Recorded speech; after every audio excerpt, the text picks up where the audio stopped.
Hello बच्चों, मैं प्रतिभा शर्मा राजस्थान सरकार और वेदांता की CSR इनिशिएटिव ई कक्षा में आपका स्वागत करती हूं, जिसके टेक्निकल पार्टनर हैं मिशन ज्ञान। बच्चों 13वां चैप्टर हमने पूरा फिनिश कर लिया है, जिसका नाम है भारत जनसंख्या वितरण, घनत्व एवं वृद्धि। बच्चों पिछले वीडियो में हमने अति लघुत्तरात्मक और बहुचयनात्मक प्रश्नों को पढ़ा। आज हम हल करने वाले हैं लघुत्तरात्मक और निबंधात्मक प्रश्नों को।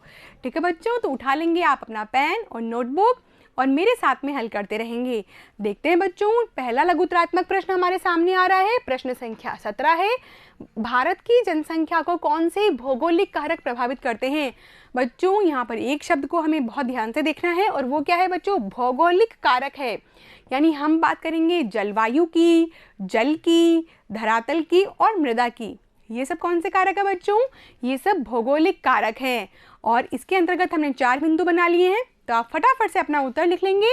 भारत में जनसंख्या वितरण एवं घनत्व को प्रभावित करने वाले भौगोलिक कारकों में निम्नलिखित कारक शामिल किए हैं। बच्चों आता है पहले जलवायु, धरातल की बनावट, जल की उपलब्धता और मृदा की स्थिति। ठीक है बच्चों, आगे बढ़ेंगे और देखेंगे अगला प्रश्न। प्रश्न संख्या 18, जनसंख्या वितरण एवं घनत्व में अंतर स्पष्ट कीजिए। बच्चों हमने जाना था कि जनसंख्या वितरण क्या होता है। जनसंख्या वितरण से तात्पर्य है जनसंख्या के स्थानिक फैलाव से। बच्चों जबकि घनत्व में क्या होता है? क्षेत्रफल और जनसंख्या के अनुपात को देखा जाता है। तो बच्चों घनत्व में एक स्पेशल शब्द है और वो है अनुपात, जनसंख्या का और क्षेत्रफल का, जबकि वितरण में हम अनुपात को नहीं देखते हैं। ठीक है बच्चों, तो लिख लेते हैं इसका उत्तर। जनसंख्या वितरण उस तरीके को प्रदर्शित करता है जिसके अंतर्गत मानव किसी दिए गए क्षेत्र या स्थल में वितरित होता है। अतः जनसंख्या वितरण का संबंध किससे होता है बच्चों? स्थल से होता है, उसके स्थानिक फैलाव से होता है। जबकि जनसंख्या घनत्व में क्या होता है? किसी दिए गए क्षेत्र और स्थल में प्रति वर्ग किलोमीटर क्षेत्रफल निवासित व्यक्तियों से संबंधित होता है। और बच्चों यहाँ पर इनके अनुपात को दर्शाया जाता है। आगे बढ़ेंगे और देखेंगे प्रश्न संख्या 19, जनसंख्या वृद्धि किसे कहते हैं। बच्चों अब तो आपके लिए ये जो चैप्टर है बहुत आसान हो चुका होगा। आपने बहुत बार पढ़ लिया है जनसंख्या वृद्धि के बारे में। चैप्टर नंबर 3 भी इसी से रिलेटेड था। तो बच्चों जब भी आप चैप्टर नंबर 13 पढ़ते हैं तो 3 भी अवश्य पढ़िए उसके साथ साथ। ठीक है बच्चों, तो जनसंख्या वृद्धि क्या होती है? बच्चों किसी निश्चित समय में किसी निश्चित क्षेत्र में होने वाली जनसंख्या की वृद्धि को क्या कहा जाता है? जनसंख्या वृद्धि कहा जाता है। तो बच्चों लिख लेंगे किसी क्षेत्र विशेष में किसी दिए गए समय में। तो बच्चों यहाँ पर आपको ध्यान रखना है कि एक तो विशेष क्षेत्र होगा, ठीक है बच्चों, और एक किसी दिए गए समय में जनसंख्या के आकार में होने वाले परिवर्तन को हम क्या कहते हैं? जनसंख्या वृद्धि कहते हैं। और बच्चों जनसंख्या 2 प्रकार से बढ़ सकती है।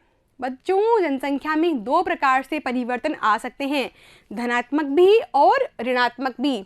बच्चों यदि बढ़ जाएगी तो धनात्मक हो जाएगा और घट जाएगी तो ऋणात्मक हो जाएगा, लेकिन हम उसे कहेंगे क्या? जनसंख्या वृद्धि ही कहेंगे। ठीक है बच्चों, आगे बढ़ेंगे और देखेंगे प्रश्न संख्या 20, भारत की औसत जनसंख्या वृद्धि दर 2001 से 2011 के दशक में कितनी थी। तो बच्चों बहुत आसान है इसका उत्तर 17.64। तो लिख लेंगे इसका। भारत में सन 2001 से 2011 के दशक में औसत जनसंख्या वृद्धि दर में कितनी प्रतिशत वृद्धि रही? 17.64। आगे बढ़ें और देखेंगे 21वां प्रश्न, जनसंख्या घनत्व के अनुसार भारत का कौन सा राज्य सर्वाधिक घनत्व वाला है। बच्चों ये भी रिपीट क्वेश्चन है और इसका सही उत्तर क्या है? बिहार राज्य। ठीक है बच्चों, बिहार में 1102 व्यक्ति प्रति वर्ग किलोमीटर जनसंख्या का घनत्व मौजूद है। आगे बढ़ें और देखेंगे अगला प्रश्न। प्रश्न संख्या 22, भारत में जनसंख्या वितरण के असमानता के कारणों का विस्तार से वर्णन कीजिए। बच्चों ये प्रश्न 2 प्रकार से पूछा जा सकता है।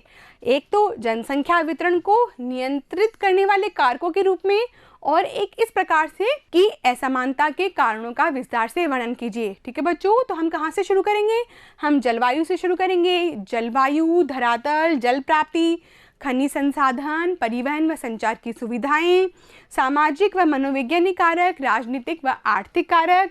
ठीक है बच्चों, तो ये बहुत सारे ऐसे कारक हैं जो जनसंख्या के वितरण और घनत्व को भी प्रभावित करते हैं। ठीक है बच्चों, तो आप इसकी जो क्वेश्चन जो होगा वो घुमा फिरा कर पूछा जा सकता है, कंफ्यूजन आपको बिल्कुल नहीं रखना है। किसी भी प्रकार से प्रश्न पूछा जाएगा, आपको उत्तर यही लिखना है।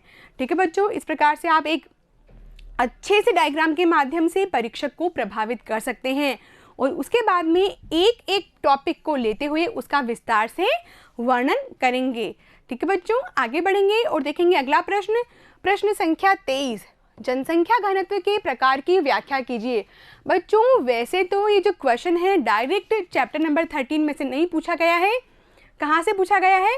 यह चैप्टर नंबर 3 में से पूछा गया है। और बच्चों दोनों चैप्टर्स में बहुत बड़ा कनेक्शन है, दोनों ही जनसंख्या के घनत्व, वितरण और वृद्धि के बारे में बात करते हैं। ठीक है बच्चों, तो कोई बात नहीं, हमने चैप्टर नंबर 3 में से इसका उत्तर हल कर लिया है। ठीक है बच्चों, कितने प्रकार होते हैं? 5 प्रकार होते हैं। गणितीय घनत्व, कार्य घनत्व, कृषि घनत्व, आर्थिक घनत्व और पोषण घनत्व। बच्चों याद आया आपको? चैप्टर नंबर 3 में भी हमने यही पढ़ा था।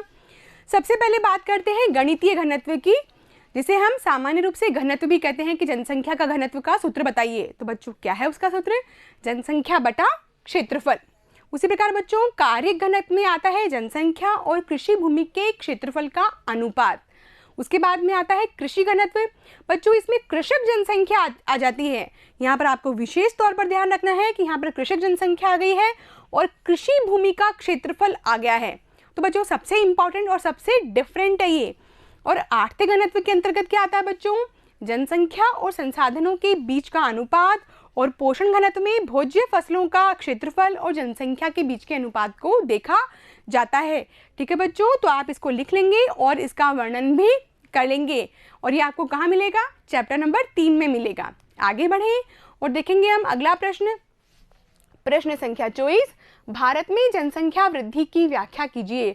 बच्चों जब हमने ये चैप्टर पढ़ रहे थे तो हमने देखे थे 4 काल। कौन कौन से थे वो काल बच्चों? सबसे पहले आता है मंद जनसंख्या वृद्धि का काल।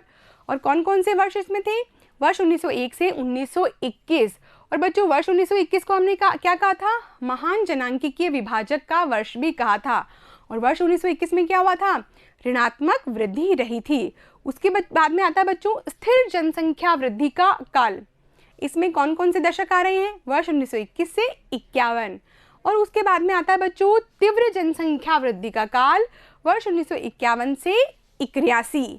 और उसके बाद में है घटती जनसंख्या वृद्धि का काल, वर्ष 1981 से वर्ष 2011 के बीच का। ठीक है बच्चों, तो आप इन चारों बिंदुओं को इस प्रकार से लिखेंगे और प्रत्येक का धीरे धीरे सलीके से वर्णन करते जाएंगे। ठीक है बच्चों, तो आप इस टेबल की सहायता से भी उन चारों कालों का वर्णन कर सकते हैं। बच्चों हमने इस टेबल को बहुत ध्यान से पढ़ा था कि किस प्रकार से वर्ष 1901 से 2011 तक जनसंख्या में वृद्धि दर्ज की गई और वर्ष 1921 में क्या हुआ था बच्चों? ऋणात्मक वृद्धि रही थी। उसके बाद में हम देख रहे हैं कि लगातार वृद्धि हो रही है। पर बच्चों वर्ष 1981 से क्या हो रहा है? वर्ष 1981 से जो जनसंख्या है वो धीमी गति से बढ़ रही है। ठीक है बच्चों, हम देख सकते हैं 24.66, फिर अगले दशक में हो गई 23.85, फिर 2001 में हो गई 21.54 और 2011 में ये 17.64 ही रह गई। ठीक है बच्चों, तो इस टेबल की सहायता के माध्यम से भी आप अपने उत्तर को बहुत अच्छा बना सकते हैं। ठीक है बच्चों, तो मैं उम्मीद करती हूँ कि आपको आज का लघुत्रात्मक और निबंधात्मक प्रश्नों का जो भाग है अच्छे से समझ में आ गया होगा। तो बच्चों इसी के साथ ही हमारे प्रश्न उत्तर भी कंप्लीट हो जाते हैं। अब हम पढ़ेंगे अगला चैप्टर नंबर 14। ठीक है बच्चों, तो बने रहिए ई कक्षा के साथ में। Thank you.